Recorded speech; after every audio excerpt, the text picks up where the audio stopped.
Sonotek cassette.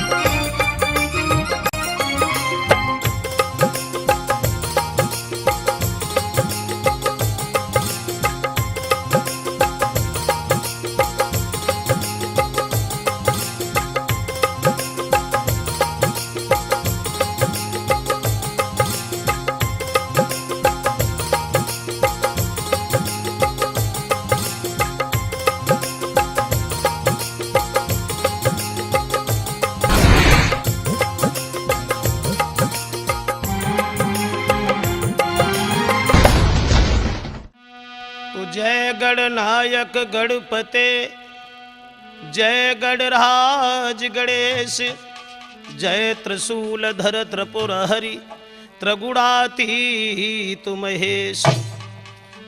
तो जय गुरुवर जय इष्टवर सीतावर हृदेश, जय जय भारत भारती सुजय जय भारत देश। तो मात मनाऊं सरस्वती और सुमिरे गुरु आधार, कृपा दृष्टि निक कीजियो सुशरण ब्रजेश कुमार।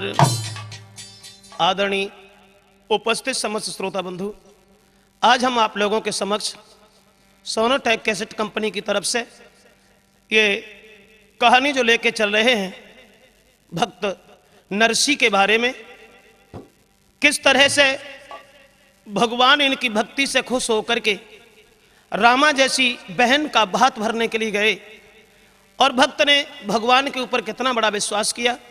आइए देखते हैं इस सोनोटेक कैसेट में कि भक्त नरसी कौन थे। ये जूनागढ़ के रहने वाले थे। 5 भाई थे। बड़े भाई का नाम था विक्रम और नरसी सबसे छोटे थे। सुबह से शाम तक भगवान का भजन करना, मंदिर में जाना, पूजा करना, इसके अलावा कोई दूसरा इनका काम नहीं था। लेकिन भक्त नरसी पूर्व जन्म में एक बनी के राजा शेर थे। कोई पथिक जा रहा था रास्ता में दाऊद जी की यात्रा करने के लिए, अकस्मात वो शेर निकल के सामने खड़ा हो गया और मानव की भाषा में बोलने लगा कि तू कहाँ जा रहा है। पथिक घबरा गया, बोले घबराओ नहीं, पूरी बात कहो। जवाब दिया मैं दाऊद जी की यात्रा करने जा रहे हैं। शेर कहने लगा अगर तुम दाऊद जी की यात्रा करने जा रहे हो तो हमारे पास कुछ है वो ले जाओ, और जेवरात जो कुछ थे वो ला करके दिए हैं और ये कहा है कि ये दाऊद जी को जाके भेंट कर देना। वो पथिक चला गया। जब दाऊद जी को जाकर के वहां दिए हैं, उन्होंने 2 झांझें दे दी और ये कहा कि ये ले जा करके शेर को दे देना। जब लौटने वाले पथिक ने ये सोचा कि उधर से उसका स्वार्थ था इसलिए मुझे छोड़ दिया, अब उसका स्वार्थ खत्म हो गया है और मुझे जान से मार देगा, तो उस रास्ता को छोड़ करके दूसरी रास्ता से निकल गया। शेर के अंदर दैविक शक्ति थी। शेर ने उसके रास्ता को घेर लिया और जवाब दिया कि तेरे मन में बेईमानी आ गई है। तो पथिक घबरा गया, माफ कीजिए मैं डर से नहीं गया उधर से। बोले कोई बात नहीं, दाऊद जी ने मेरे लिए कुछ दिया है। जवाब दिया ये झांझें दी हैं। शेर कहने लगा ये झांझें हमारे आगे वाले पैरों में डाल दो। जब झांझें डाल दी, भगवान के ध्यान में शेर नाचते नाचते नाचते नाचते उसका वहीं प्राणांत हो गया और वो शेर मर करके नरसी हुआ। पहले से कहते थे नरसिंह, पहले सिंह थे बाद में नर हुए। कवियों ने जो लिख दिया है नरसी के नाम से। तो आइए गौर करते हैं भक्त नरसी के जीवन की कहानी की ओर कि इनका बड़ा भाई जो था विक्रम बहुत ही रोजगार में फंसा रहता था और नरसी सुबह से लेकर शाम तक भगवान का भजन करते रहते थे। तो एक दिन उनके बड़े भाई विक्रम ने नरसी को अपने पास बुलाया, इधर आओ। कहाँ गए थे? जवाब दिया भैया पूजा करने के लिए मंदिर में गया था। तो विक्रम कहता है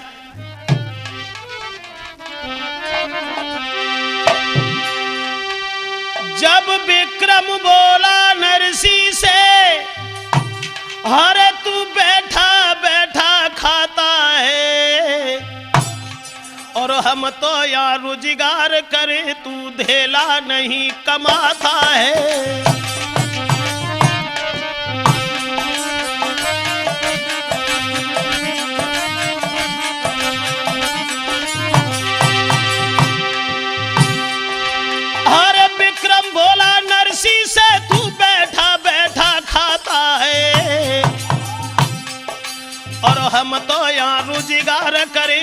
भेला नहीं कमाता है।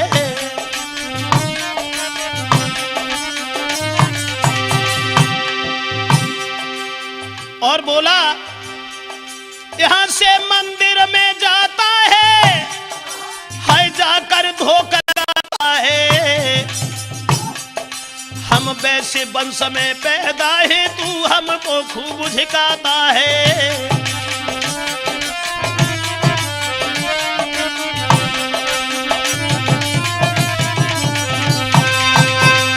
जवाब दिया विक्रम ने, सुबह से लेकर शाम तक भगवान का भजन करते हो और तुम एक पैसा पैदा नहीं करते। अरे हमें केवल ये बताओ कि पैदा करने से गुजारा नहीं होता तो बिना पैदा करे से कैसे गुजारा होगा। मैं ये नहीं कहता हूं कि तुम भगवान का भजन मत करो, करो, लेकिन सुबह शाम करो। इसके बाद जितना भी समय मिले पैसा पैदा करने की सोचो। तो नरसी ने दोनों हाथ जोड़े, भैया एक बात कहना चाहेंगे, अगर आपको बुरा न लगे। का बोले?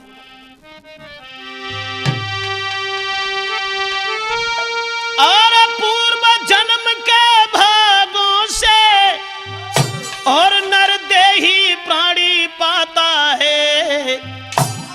हाय वायदा करके राम भजन का जीव जगत में आता है।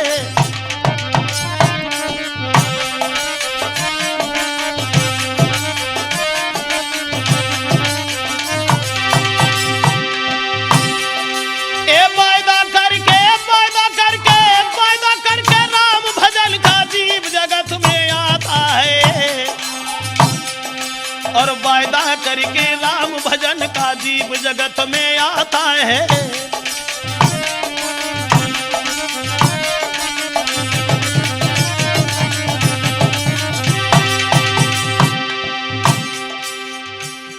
बोले हैं भक्त नरसी, भैया बुरा मानने की बात नहीं है, मेरी मानो, मेरी मानो, मेरी मानो मेरे भैया, तो तुम भी प्रभु का भजन करो। दिन भर भैया काम करो, पर शाम को हरि को ध्यान धरो।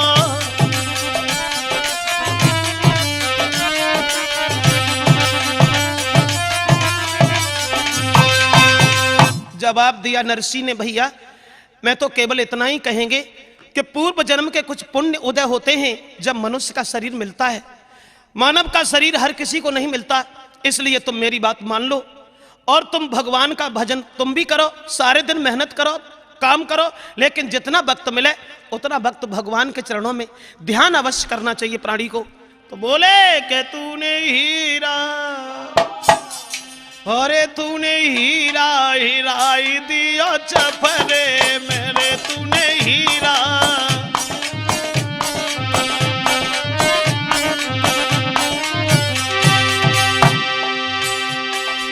चपरे में, हरे चोरे मेरे तूने हीरा, आय हाय हीरा भैया हीरा लुटाई दियो चपरे में।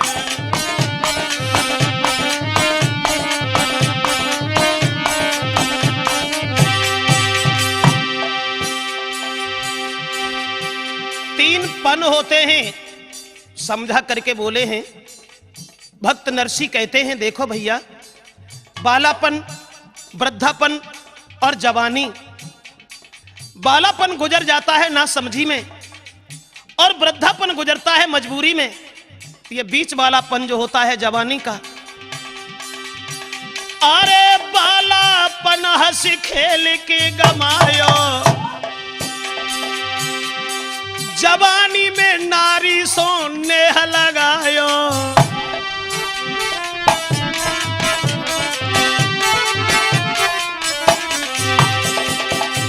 अरे जवानी में नारी नेह लगायो और बुढ़ापे में नंबर जब मौत को आयो।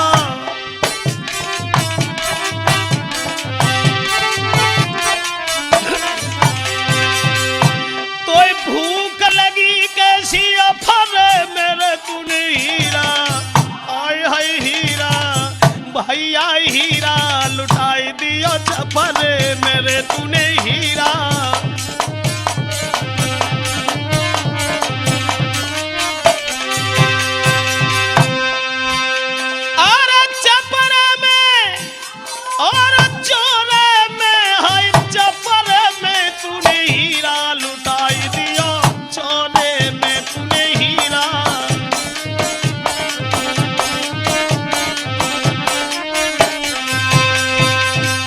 जो ये वचन सुने बड़े भाई विक्रम को क्रोध आ गया। नरसी, इसका मतलब यह हुआ कि तुम हमारे गुरु बन रहे हो और गुरु बनने के बाद हमें शिक्षा दे रहे हो। देख, मेरे साथ अगर काम करना चाहो तो करो, और अगर नहीं करना है तो तुम हमसे अलग हो जाओ, हमें तुमसे कोई रिश्ता नहीं, कोई मतलब नहीं। नरसी कहने लगे, भैया हम तैयार हैं, आप हमें अलग करना चाहते हैं तो हम अलग होने के लिए तैयार हैं। तुरंत ही विक्रम ने धन माल जो कुछ था सब बांट दिया और नरसी को अलग कर दिया, घर से अलग कर दिया। इनकी पत्नी का नाम था सुशीला, जो रात दिन अपने पति की सेवा में लगी रहती थी, और एक छोटी सी बच्ची थी जिसका नाम था रामा।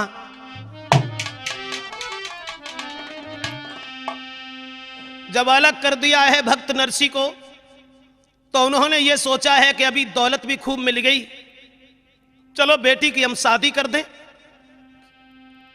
और उसके बाद में सारी चिंताएं खत्म हो जाएंगी, भगवान का भजन करना है।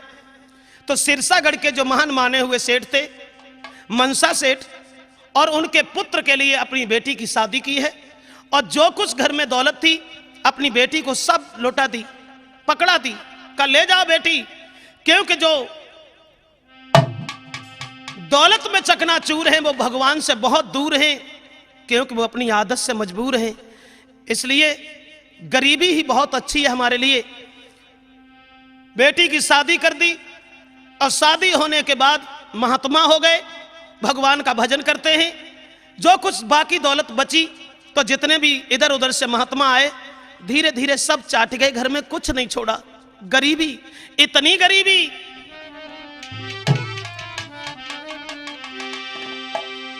शादी तो हो गई और लड़की की शादी करने के बाद अपनी बेटी की खबर यहां तक नहीं ले पाई कि रामा बेटी के एक लड़की पैदा हो गई और वो लड़की विवाह के लायक हो गई। जब तक उन्होंने अपनी बेटी की कोई खबर नहीं ले पाई, अब रामा की बेटी की शादी है, घर में बहुत बड़ी खुशी है, सब लोग हर्ष उल्लास में हैं, लेकिन रामा व्याकुल है, सोच रही है दोबारा मेरे पिताजी ने खबर नहीं ली, शायद है मेरे ससुर मेरे पिताजी को मेरी बेटी की शादी में अवश्य बुलाएंगे। और इधर मनसा सेठ ने कामदार बुलवाए हैं, सबई हित कर बैठा रहे हैं, जरा ख्याल रखना मन में नरसी को नहीं बुलाना जी, क्योंकि वो नंगा है, भिकमंगा है, जो भीख मांग के खाता है, और कौड़ी दमड़ी पास नहीं जो गोविंद के गुण गाता है। सब रिश्तेदार आए, केवल हमारा समधी नरसी ना आए।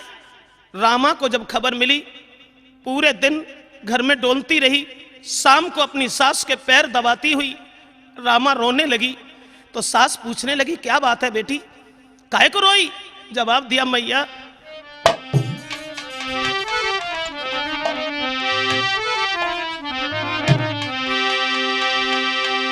अरे इतने दिन अब बीत गए और जब से ससुरे में आई हूं,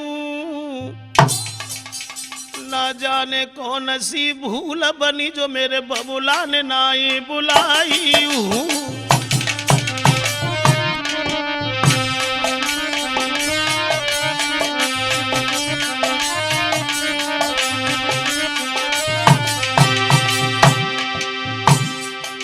भक्त नरसी की बेटी रामा अपनी सास से बोली है, मैया पता नहीं हमसे कौन सी भूल हो गई जो मेरे पिताजी ने दोबारा मेरा नाम नहीं लिया। घर में बेटी का विवाह है, इसलिए मैं आपसे आग्रह करती हूं, एक विनती करती हूं। घर में बिटिया को ब्याह मात में भातु न्यूति वे जाऊंगी, हाय इसी बहाने से मैया में पीहर को लखियाऊंगी।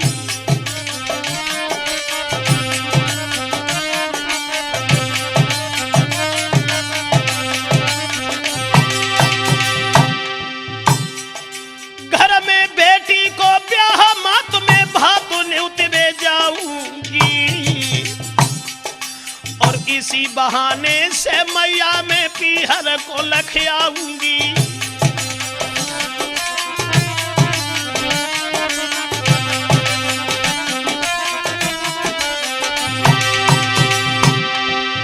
और बोली है, मैया आपसे अनुरोध है, एक आग्रह है, कामदार बुलवा करके ससुर पे खबर जो करवा दो, रामा पीहर को जावेगी कोई जल्दी से रथ सजवा दो।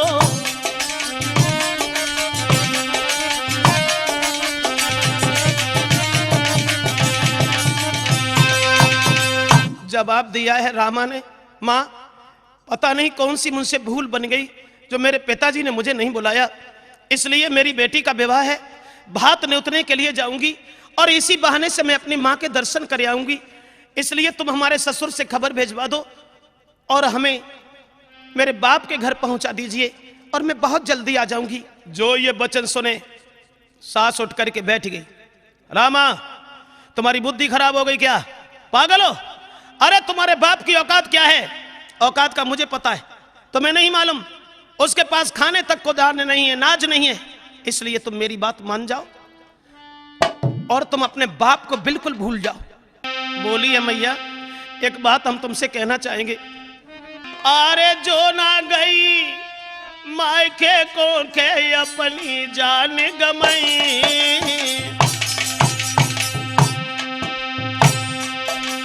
और बिना भात के शादी में ना ही जिंदा रही।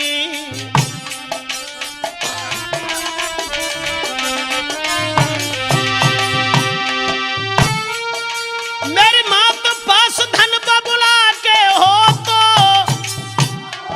और तो का ससुर बबुल मेरे को पठौते नहीं तो। मैया बिन पैसा के बाबुल को सम्मान नहीं जग में, मैया बिन पैसा के।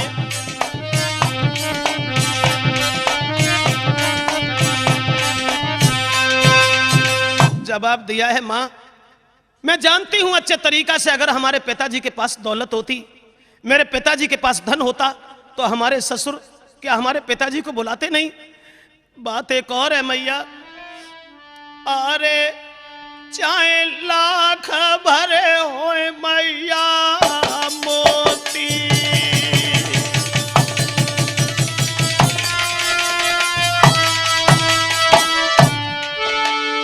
अरे चाहे लाख भरे होए मैया मोती, और बिन भात न शोभारे होती।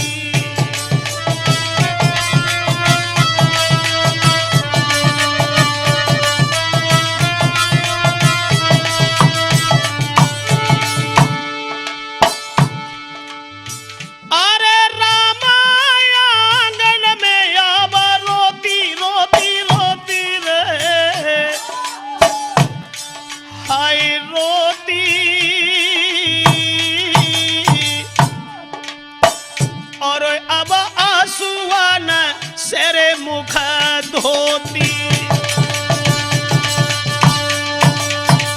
जवाब दिया है, मां सच ये है, घर में चाहे कितनी भी दौलत से भंडार भरे हो, लेकिन शादी में विवाह में बिना भात के शोभा नहीं होती है। कौन आएगा मेरे घर पे, कौन मेरा मंडप छाएगा, कौन मुझे भात पहराएगा? इसलिए मां मैं तुमसे विनती करती हूं, मुझे भिजवा दीजिए।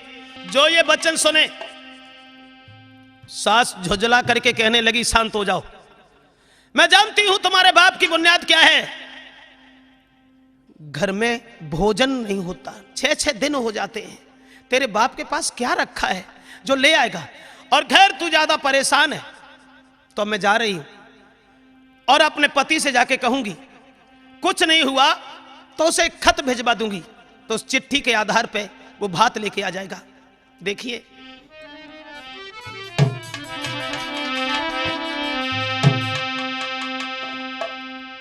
रामा को तसल्ली आ जाती है। बुढ़िया ने जाकर के जवाब दिया है अपने पति से, मनसा सेठ से कहा कि बहू भात की रट लगाए। मनसा सेठ जल गए, पागल हो गई क्या? क्या तुमने उसे समझाया नहीं कि तुम्हारे बाप के पास है क्या? हमें सब कुछ मालूम है, इसलिए खामोश होकर घर पे बैठे। क्या हम उसे बुला करके साधु महात्मा को अपने आंगन में अपनी बेइज्जती कराएंगे? नहीं नहीं नहीं, हमें बात की कोई जरूरत नहीं। जवाब दिया, मैंने उसे बहुत समझाया लेकिन वो नहीं मान रही है। कहने लगे कोई बात नहीं, तो हम उसके लिए खत लिख देते। हुआ ऐसा, अरे बैठे गुजराती शाह लिखाए रहे नरसी को पाती, बैठे गुजराती शाह लिखाए रहे नरसी को पाती, बैठे गुजराती शाह।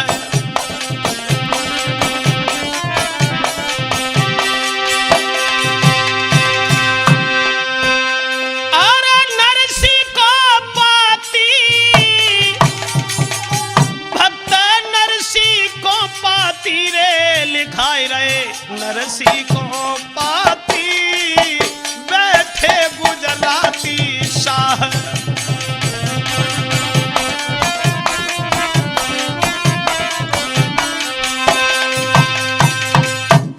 सब जब बैठ गए तो मनसा सेठ कहने लगे, भैया रामा जिद ठाने हैं, कोई बात नहीं, रिश्तेदार है नरसी, और उनके लिए ऐसा खत लिखो जो नरसी जूनागढ़ को छोड़ के भी भाग जाए। मैं जानता हूं अच्छे तरीका से कि उनके पास क्या है क्या नहीं है। बाद में लिखिया से पूछा, क्यों कलम सही है? बोले हाँ, आप बताइए। का एक एक शब्द लिखते जाओ जो हम बताएं। तो आज उस गरीब की हंसी उड़ाने के लिए मनसा सेठ ने क्या क्या लिखवाया उस खत में कि भात में आपको क्या लाना है।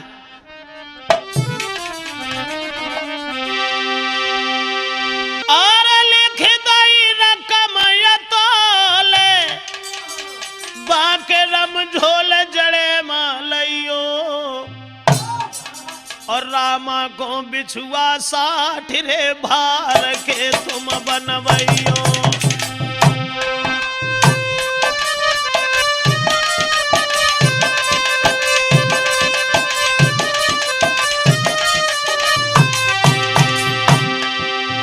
अरे रिख गईला कमया तोल बाके रम झोल जड़े मालइयो, जड़े मालइयो, रामा को बिछुआ 60 रे भार के तुम बनबइयो। और अरे सुंदर हीरा जड़े हाथ के कड़े के समधी लइयो, सज बज के नरसी सेठ अदास हो आइयो।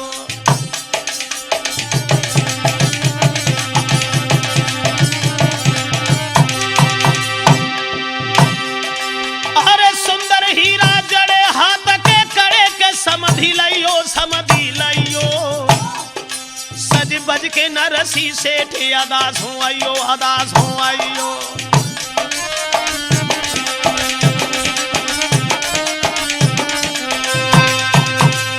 लिख दिया, जवाब दिया कि एक भी चीज कम लेके नहीं आना, क्योंकि हमें तुम पे विश्वास है, क्योंकि हमारे यहां और भी रिश्तेदार आएंगे, इसलिए ऐसा ही नहीं 100 मन में लिख दीनी, और 100 मन हरद सुपारी है, और गुड़ बूरा खंड बतासा है, और चावल शक्कर न्यारी है।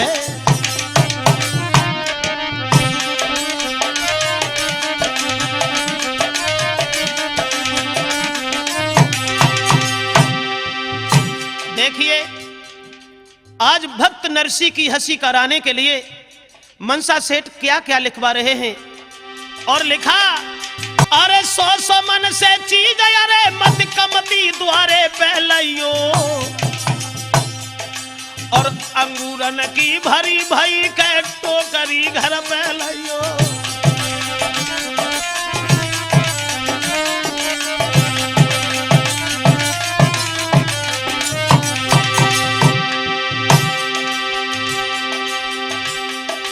लिखवा रहा है, लोग देख देख करके हंस रहे हैं, लेकिन मनसा सेठ लिखिया को समझा रहा है। एक एक बात, एक एक शब्द नोट करते जाओ, कोई भी चीज कम मत लिखना।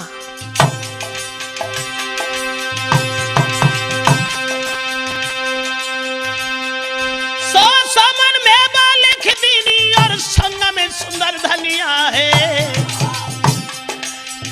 ये तो कैसी लिखवाए लो या घर गुजात खोबरिया।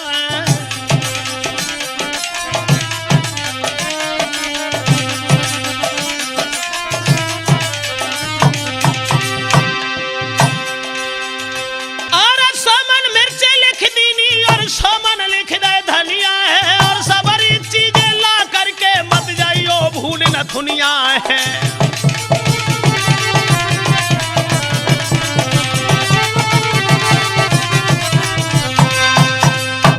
जवाब दिया एक एक अक्षर लिखते जाओ, 100 मन से कोई भी चीज कम हमारे दरवाजे पे लेके ना आए, क्योंकि हमें तुम पे विश्वास है, हम जो कहेंगे आप करेंगे।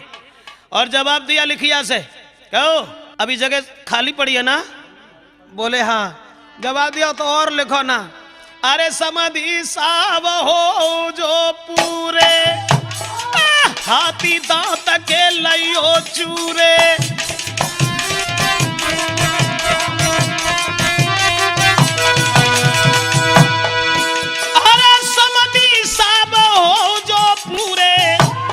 हाथी दांत के लियो चूरे,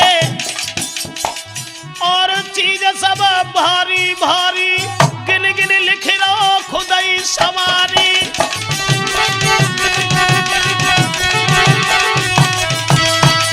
का एक एक शब्द लिखते जाओ।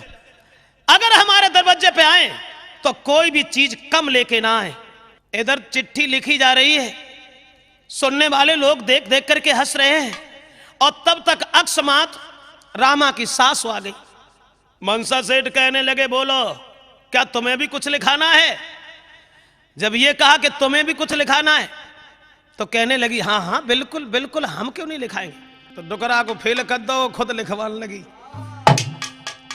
और बोली, सुनो हमें क्या चाहिए भात में? हमें कुछ नहीं चाहिए, मुझे मेरे सिलवटना घर नाई है जी, मैं तो सोने को लिए मंगाई है रे मैंने।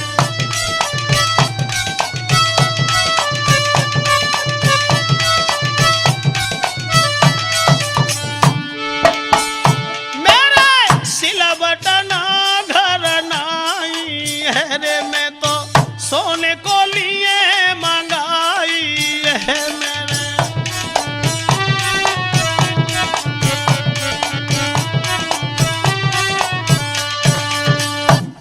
लिखवा दिया, बच्चे ने हमारे घर में सिलबटना तोड़ दिया है। समधी साहब जब आए तो हमारे लिए सोने का सिलबटना लेके आए, और हमें कुछ नहीं चाहिए। खत में सारी चीजें लिखने के बाद चिट्ठी को बंद कर दिया और नाई को बुला लिया और जवाब दिया, भैया नाई ये चिट्ठी ले जा समझाने को, लेकिन घर से ले जाइए खाने को। नाई कहने लगा, पागल हो गए क्या? 100 मन से कोई चीज कम तो लिखी नहीं, क्या वहां खाने को भी नहीं मिलेगा? जवाब दिया, ले जाओ ना, हम ना जानते मौकू ऊपर करे फिर अबे कोई बड़ी बात ना है। कहने लगा सब भगवान देखेगा। तो आज वो नरसी के पास खत लेकर के चल देता है सिरसागढ़ से जूनागढ़ के लिए, और गलियों में घूमने लगा है वो नाई, और सबसे पता पूछने लगा, भैया यहां कोई नरसी सेठ रहते हैं? मैंने पूछा ना, नरसी सेठ रहते हैं। गांव के लोग हंसी कर रहे हैं, नरसी सेठ? और सेठ यहां कौन है? कोई भी नहीं है। पूछ रहा है, अरे का नरसी सेठ विराजे कोई, हमको दियो बताई। का नरसी सेठ विराजे कोई,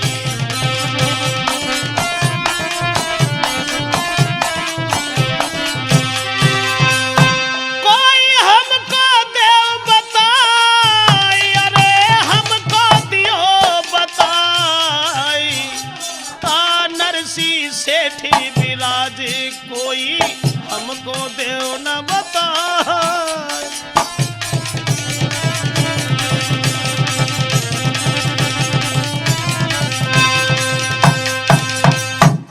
हाँ साथियों,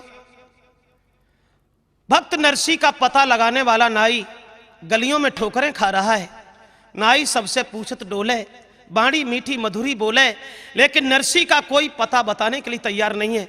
आज नरसी के पास अगर दौलत होती तो शायद है उस नाई को इस तरह से ठोकरें नहीं खानी पड़ती, क्योंकि संसार में पैसा बिना मात पिता, पूत को कपूत कहीं, और पैसा बिना भैया कहे कौन को जू भाई है, और पैसा बिना चाचा कहे कौन है भतीजो मेरो, हरे पैसा बिना सासू कहे जू कौन को जमाई है।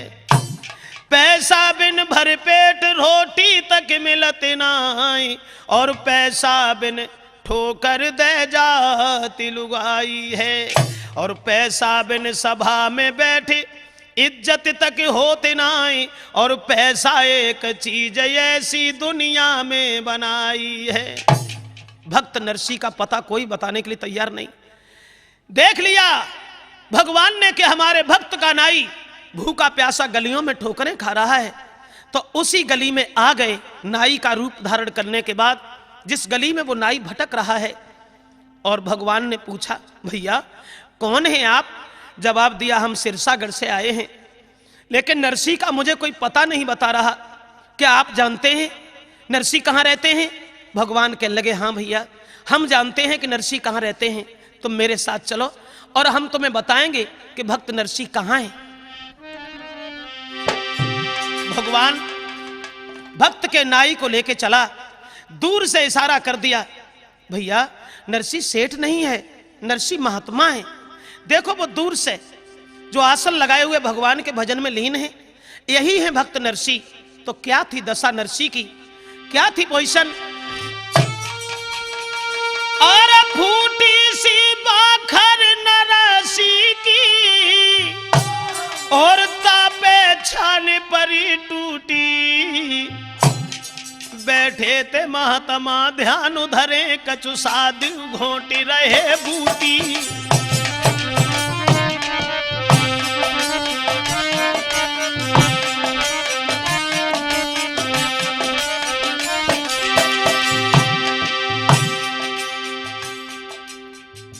क्या थी दशा?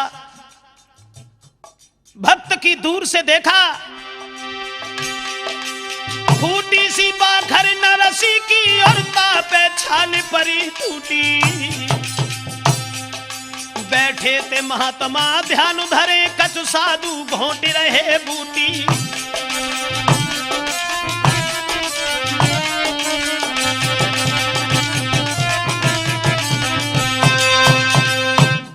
इशारा कर दिया भगवान ने नाई के रूप में, जवाब दिया, देखो भैया जो महात्माओं के बीच में पद्मासन लगाए हुए बैठे हैं, जिनकी सफेद दाढ़ी हो चुकी है, लंबे लंबे जिनके सर के बाल हैं, यही हैं भक्त नरसी।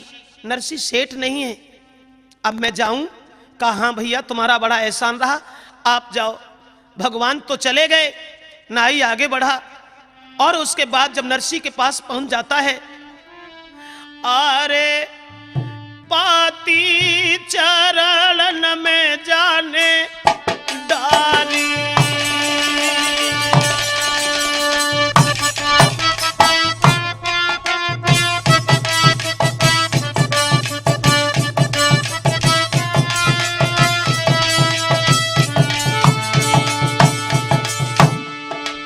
अरे पाती चरण मेरे डारी,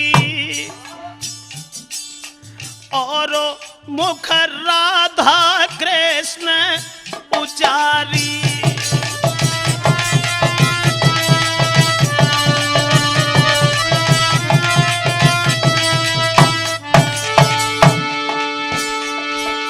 और जब खुली रे संत की तारी, अरे तारी रे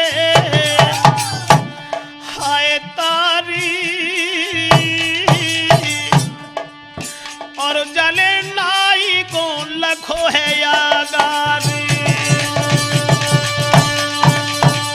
भक्त नरसी के पास जाकर के पाती फेंक दी और जवाब दिया है, महाराज ये पाती लेकर के मैं आया हूं।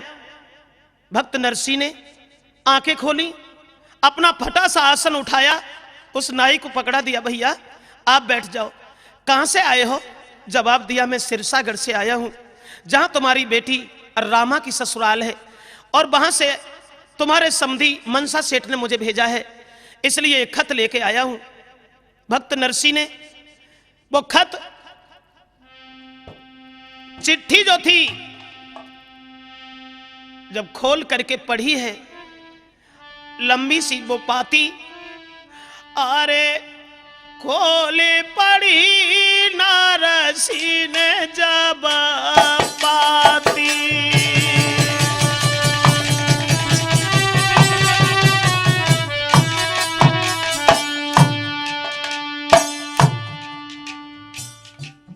उस खत को लिया।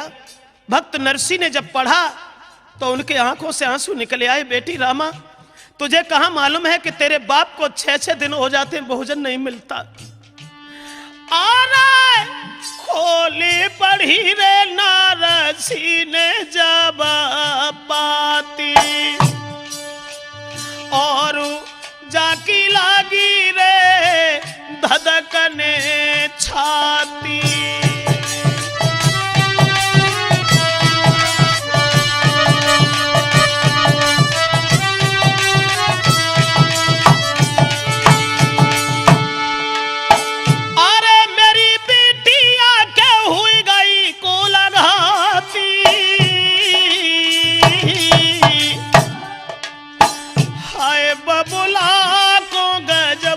लिख दई पाती। भक्त नरसी ने वो चिट्ठी लई, लंबी सतर फैलाए लई, और जब एक एक अक्षर पढ़ा सोचने लगे, बेटी रामा आंखों से आंसू आ गए। शायद है तुम्हें नहीं मालूम है कि तुम्हारे बाप के पास कुछ भी नहीं रहा, और तुमने 100 मन से कोई भी चीज कम नहीं लिखवाई। तुम्हें यह भी नहीं मालूम है कि तुम्हारी माँ फटे पुराने वस्त्र पहन करके गुजारा कर रही है, घर में 6-6 दिन हो जाते भोजन नहीं बनता, लेकिन तुमने अपने बाप की हंसी कराने में कोई कमी नहीं छोड़ी बेटी, कोई कमी नहीं छोड़ी। बाद में भक्त नरसी को ख्याल आया तो उन्होंने अपने आंसू पोंछ लिए। सोचने लगे चलो भात के बारे में बाद में सोचेंगे, ये नाई आया है, भूखा प्यासा होगा, चलो पहले इसके भोजन का इंतजाम करते हैं। घर पे पहुंचे, और जब घर पे पहुंचे तो सुशीला ने अपने पति को बैठा लिया। रोते हुए अपने पति को देख करके पत्नी ने पूछा, महाराज आप रो रहे हैं, क्या हुआ? जवाब दिया भक्त नरसी ने कि रोए रोए नरसी कहे कि नाई आयो है समध्याने को, और प्राण प्रिय कछु इंतजाम कर ले उबा के खाने को।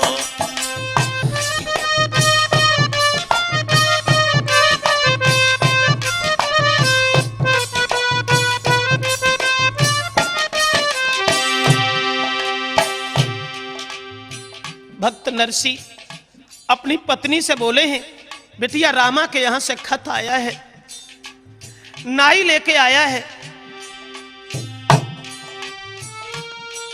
अरे रो रो नरसी कहे के नाई आओ है समध्याने को, प्राण प्रिय कछु इंतजाम कर ले उबा के खाने को। सुन सैया की बात सुशीला गए भर घर में रोई, और 3 दिन हुई गए न रोटी जाय आंगन में होई।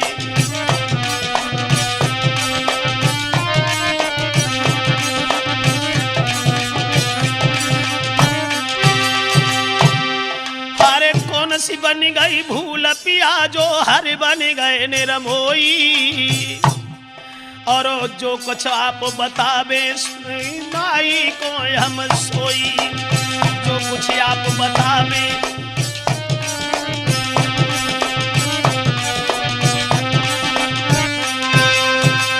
पत्नी अपने पति के पास बैठ करके बहुत रोई और जवाब दिया, महाराज 3 दिन हो गए घर में भोजन नहीं बना, क्या रखा है आंगन में जो हम नाई के लिए आपको पकड़ा दे? घर में कोई भी चीज नहीं है।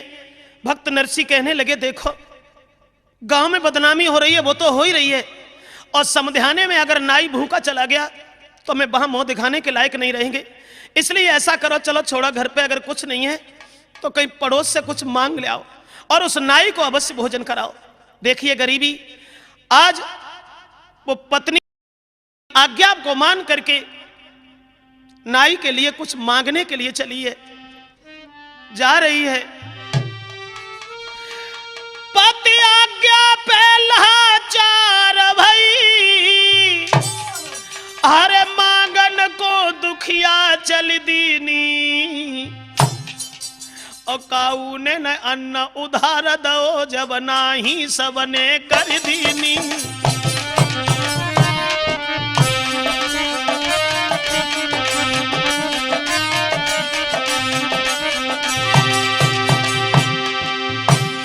बाजी बा, बाहर गरीबी, बाहर समय, जोन से दरवाजे पे जाते दोनों हाथ जोड़ के कहती है, बहन समध्याने से नाई आओ, तेरे घर में कोई चीज हो तो हमें दे दे और हम तेरी चीज तुझे वापस कर देंगे। थोड़ा सा उसे भोजन कराना है। पड़ोसी झुझलाए के कहते बादल लेगी सो ना दे पाओ, भरी आई गई। अरे जा जा। पति आज्ञा पे लाचार भई, मांगन को गरीबिन चल दीनी। काऊ ने न अन्न उधार दो, जब नाही सबने कर दीनी।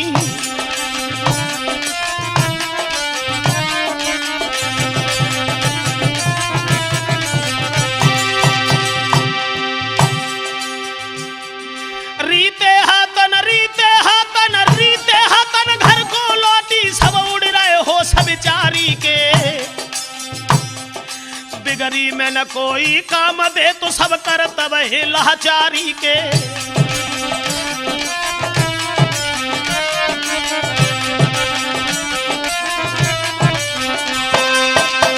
बाजी बा, कैसी थी गरीबी की दशा, किसी ने कुछ नहीं दिया। खाली हाथ लौट करके घर के लिए चली और जवाब दिया है, महाराज किसी पड़ोसन का कलेजा नहीं पिघला, किसी ने कुछ नहीं दिया, बता हम क्या नाई को खिलाएं। भक्त नरसी सोचने लगे, वाह जी वाह, कोई बात नहीं, कोई बात नहीं। चले खेत में पहुंचे तो देखा उन्होंने खेत में लहरा तो वो बथुआ ठाड़ो। तो महाराज नरसी ने उस बथुआ को उखाड़ लिया और ला करके अपनी पत्नी को दे दिया। का ऐसे ही बना दो जब घर में कुछ नहीं है। कहने लगी, महाराज नमक तो है ही नहीं। जवाब दिया, तो फिर पड़ोस में चली जाओ। तो नाच नहीं दिया किसी ने, तो नमक तो कोई दे देगा, लेकिन किसी ने उसे नमक भी नहीं दिया। और जब नमक भी नहीं दिया, लौट आई। कोई दिन वो था जो लाखों रुपए की दौलत इन्होंने लुटा दी। आज समय वो जो नाई की खुशामद के लिए, उसका पेट भरने के लिए घर में भोजन नहीं। भक्त नरसी बैठ करके बहुत रोए। ओ सावरिया तेरे पीछे, सोचने लगे, ओ सावरिया तेरे पीछे मैंने सब धन दो लुटाई। आज नाई की खातर को घर में है नमक मेरे नाई।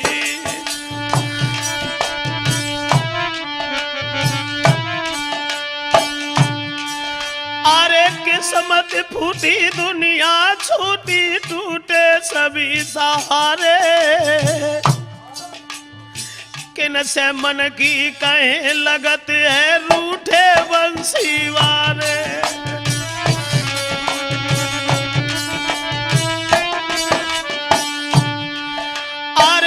से मन की कहीं सुने गो कौन ये बचन हमारे। भूखो नाई बैठो है के आज के द्वार हमारे।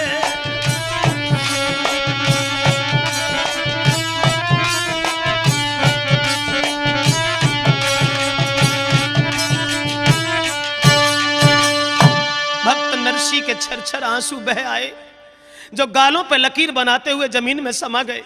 दीन बंधु, तुम्हारे अलावा मेरा कोई नहीं है, तुम्हारे पीछे मैंने सब कुछ बर्बाद कर दिया, लेकिन आज नाई की खातिरदारी करने के लिए मेरे पास में नमक भी नहीं है। और इधर भक्त नरसी रो रहे हैं और उधर भगवान के कान में आवाज पहुंच गई कि हमारे भक्त का नाई भूखा बैठा है तो उन्हें देर नहीं लगी, तुरंत चले और रुक्मिणी से इशारा किया पार ब्रह्म परमेश्वर ने, जल्दी भोजन तैयार करो क्योंकि हमारे भक्त का नाई भूखा बैठा है। चले हैं। अब रुक्मिणी जी के हाथ को भोजन लेके सामने आए और मुस्क्या करके नाई से और श्याम ददा बतलाए। बाजी बा, उधर भक्त नरसी रो रहे हैं, बथुआ तैयार न हो पाओ और भगवान दौड़ पड़े भक्त की रक्षा के लिए।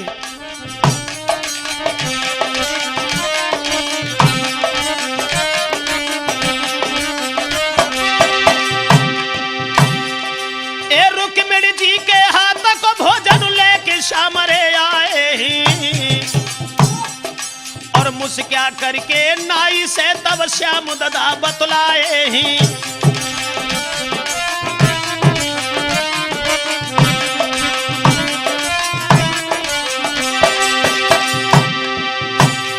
सोने को लोटा हाथ में है, सोने को लोटा है कर में और सुंदर सी एक थारी है, वो पकवानन से भरी भई नाई के धरी अगारी है।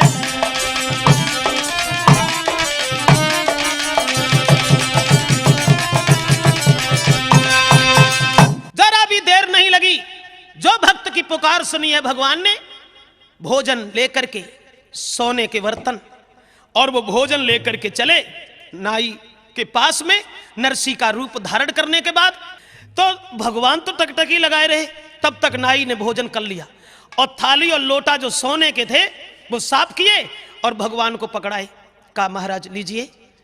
भगवान कहने लगे नहीं, हमारे यहाँ जो भी अतिथि आता है और जिन बर्तनों में भोजन कर लेता है वो बर्तन हम वापस नहीं लेते हैं, अपने साथ ही ले जाना। जो ये वचन सुने तो नाई बहुत खुश हुआ, अब हमको कोई कम सेठ है, सोने का लोटा, सोने की थाली, बहुत खुश हुआ। और भगवान तो चले गए, और जब भगवान चले गए नाई इधर बैठा है और उए बथुआ बन के जब तैयार भो तो सुशीला अपने पति से बोली महाराज इसे दरवाजे पे ही लिए जाओ, मैं घर पे ना खवाए पाऊंगी क्योंकि मुझे बड़ी लाज लगेगी, इसमें नमक भी नहीं है। भक्त नरसी कहने लगे अब जो कुछ है वो ठीक है।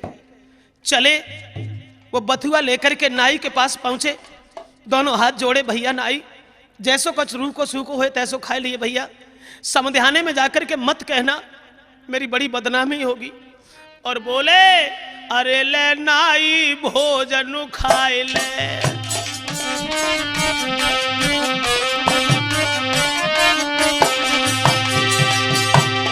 अरे ले नाई भोजन खाए ले और प्रसाद संत को पाए ले।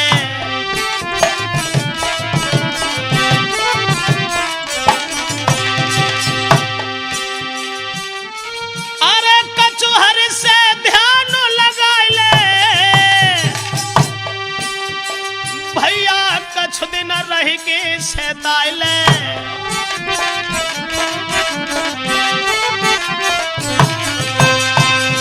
जवाब दिया भैया जैसा कुछ हो वैसा खा लेना, लेकिन समध्याने में जाकर के मत कहना, भोजन कर लो। नाई कहने लगा भोजन कर लो, अरे अबे तो हम भोजन करने के बाद सीधे भी नहीं हो पाए हैं और तुम बथुआ लेके आ गए। जवाब दिया हाँ भैया ये भगवान का प्रसाद है, आप भोजन कर लीजिए। नाई कहने लगा भोजन कर लो, पागल बना रखा है? अभी तो तुम हमें भोजन करा के गए थे। बोले हम? ना ना ना तुम झूठ कहते हो भैया, मैंने तुम्हें भोजन कहाँ कराया। नाई कहने लगा भोजन नहीं कराया, ये सोने का लोटा और थाली तुमने दिया था, किसने दिया था, और किसी ने दिया था क्या? जो सोने का लोटा और थाली देखी भक्त नरसी समझ गए, वाह रे वाह, समझ गया मैं प्रभु, समझ गया। सोने नाई की बात अरे भक्त नरसी ने जब महिमा जानी रे, और मैं तो मोह में फंसो रहो हर कर गए तोले मेहमानी रे।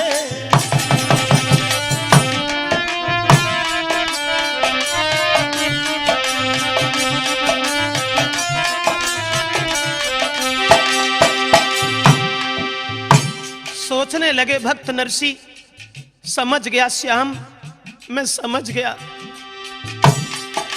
ए सुने नाई की बात भक्त नरसी ने जब महिमा जानी रे, और मैं तो घर में बनो रहो हरि करी गए तोले मेहमानी रे।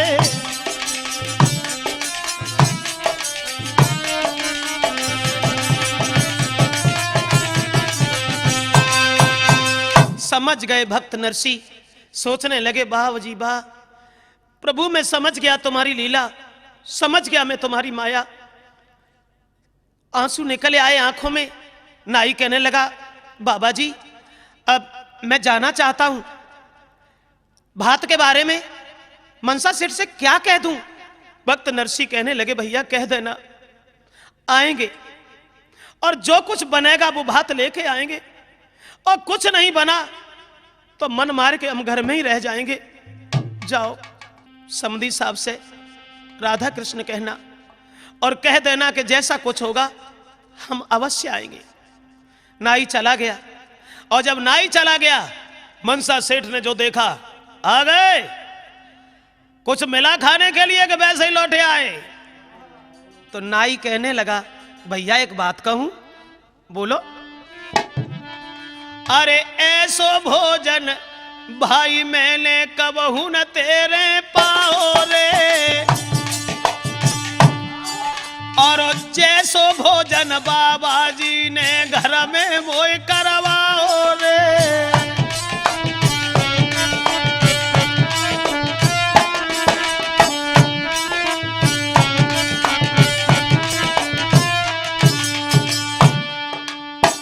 मनसा सेठ ने जब पूछा कछु खाएबे को मिलो कि वैसे ही भूखे लौटे आए, तो नाई कहता है अरे ऐसो भोजन भैया मैंने कबहू न तेरे पाओ रे, और जैसो भोजन बाबा ने मोए आंगन में करवाओ रे।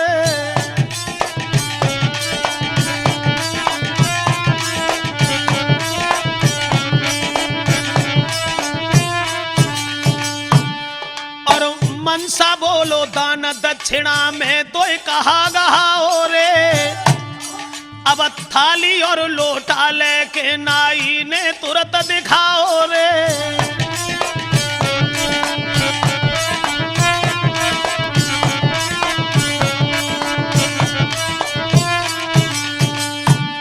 अरे थाली लोटा देख के मनसा मन ही मन मुस्किया हो रे, और बानंगा ने खूब अरे तो भैया धनी बनाओ रे।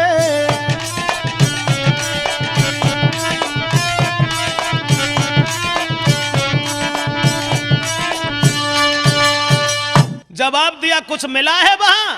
नाई ने सोने का लोटा और थाली जो दिखाया, एकदम से मनसा से खड़ा रह गया। अरे ये सोने का लोटा सोने की थाली, लोग तो उसे बिल्कुल नंगा बताते हैं। नाई कहने लगा नंगा ही तो ज्यादा चंगा है, तुम्हें नहीं मालूम उनके पास सब कुछ है। कहो भात के लिए क्या कह दिया है? नाई कहने लगा कह दिया है अगर आएंगे तो ले आएंगे, अन्यथा मन मार के घर में ही रह जाएंगे। सब लोग हंसने लगे, अरे उसके बाप भी नहीं आ पाएंगे, एक एक चीज ऐसी लिखी है कहां से लाएंगे? तो वो सब लोग हंसी कर रहे हैं भक्त की, और वो हंसी नाई के दिल पे बिजली सी गिरा रहे हैं। नाई वहां से चला जाता है, और मनसा सेठ इधर अपने शादी में जुटे हैं, और उधर भक्त नरसी भात का इंतजाम करने लगे। सोचने लगे मन में, जब मेरे पास दौलत थी, किसी की लड़की की शादी हुई, 10 रुपया चढ़ाने हैं तो हमने 100 रुपया चढ़ाए। कोई गरीब मिल गया, मैंने उसका सम्मान रखा। अगर हमारे व्यवहारी और हमारा व्यवहार ही वापस कर दें तो बेटी रामा के भात की कोई ना कोई छोटी सी चीज अवश्य आ जाएगी, तो हम अपनी बेटी को भात पहराएंगे।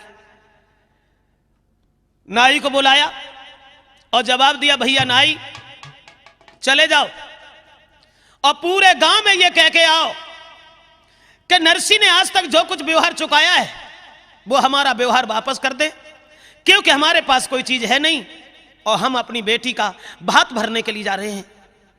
लेकिन देखिए गरीबी, अब नाई घर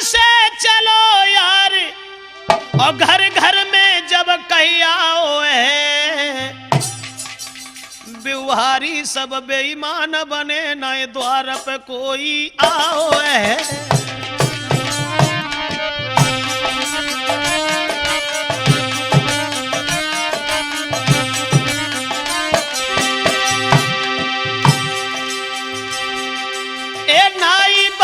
चलो मित्र घर घर में जब कहीं आओ है,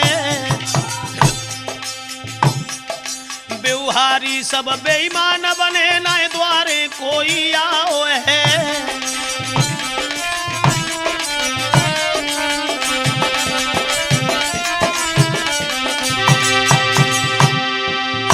देखिए गरीबी, कोई नहीं गया भक्त नरसी के पास उनका व्यवहार वापस करने के लिए।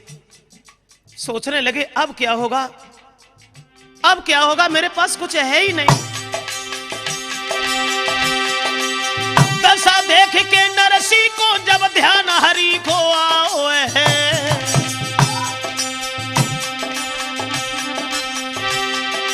ए दशा देख के नरसी को जब ध्यान हरि को आओ है, और बैठ के घर में रोने लगे, या सूत्रग से बरसाओ है।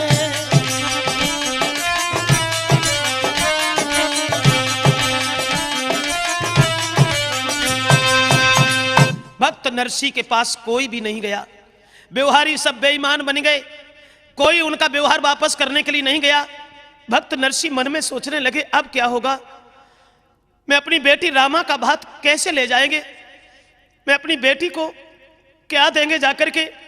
मैंने ये सोचा था कुछ न कुछ मिल जाएगा, खैर कोई बात नहीं, हमारे भैया बहुत पैसा वाले हैं, तो हम अपने भैया के पास जाएंगे, और मेरा भाई कुछ नहीं होगा तो मेरे साथ चला चलेगा, जिससे मेरा सम्मान रह जाएगा। अपने बड़े भाई विक्रम के पास के लिए चले हैं।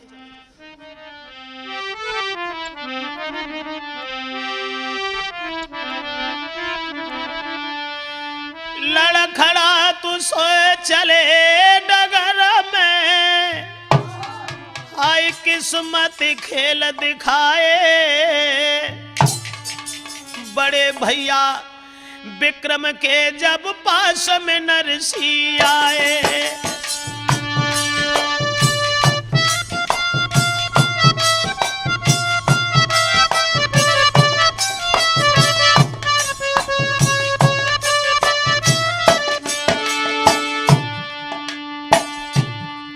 अपने भाई के पास के लिए पहुंच जाते हैं। बड़े भाई ने देखा नरसी को, क्रोध में आ गया। तो आइए गौर करते हैं आगे भाग 2 में इस सोनोटेक कैसेट कंपनी की तरफ से भक्त नरसी के जीवन की कहानी की ओर देखते हैं।